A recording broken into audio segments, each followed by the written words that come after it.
हमसे मिला ये बात का कहना बताओ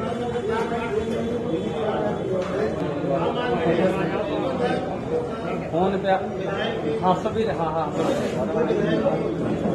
ठीक है।